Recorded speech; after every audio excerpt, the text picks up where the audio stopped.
Следующая тема у нас очень серьезная. Она то, от чего трясет украинское общество, по крайней мере, активную часть уже неделю, больше. Это разведение войск в Золотом.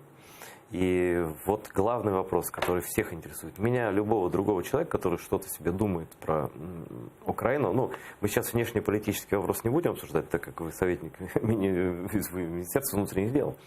Я у тебя спрашиваю именно по поводу того, что, как я понял, правильно ли я понял, из заявления Арсена Авакова на той неделе, что армия отходит. И на вот 1 километр. Да, на 1 километр. Но вакуума нет, потому что контроль ситуации в этих, пока еще вот в одном районе, но в планах там очень много, населенных пунктов до 35, берет на себя Национальная гвардия Украины и Национальная полиция Украины. Как это сейчас І происходит? прикордонники, які на КПВВ, це також наш підрозділ. Ну, звичайно, да. Как сейчас происходит, как сейчас ситуация там? Ну, перша ситуація абсолютно спокійна на цій ділянці.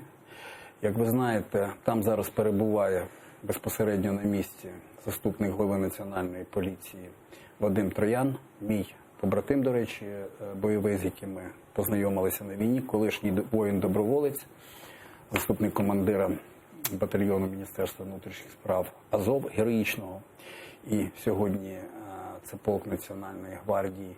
І він безпосередньо здійснює координацію і керує нашими підрозділами. Справді, зараз вся відповідальність за безпековий сектор в зоні розведення, безпосередньо на ділянці Золоте-4, це відповідальність підрозділів Національної поліції і Національної гвардії, тобто підрозділів Міністерства внутрішніх справ. І зараз там здійснюються всі необхідні заходи для того, щоб ситуацію тримати під контролем, так і є. Ми посилили свої патрулі, ми збільшили їхню кількість. Наразі там перебувають і бійці Національної гвардії. Більш того, хочу сказати, що всі наші співробітники і Національної поліції, і Національної гвардії бійці – це учасники АТО ООС, здебільшого воїни-добровольці, які пройшли горнило війни в підрозділах Міністерства внутрішніх справ, а також Збройних сил України.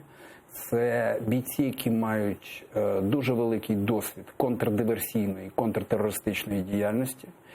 І наразі вони безпосередньо працюють на цій ділянці і забезпечують захист життя, прав і свобод мирних громадян на цій території. Я сподіваюся, що так буде і надалі.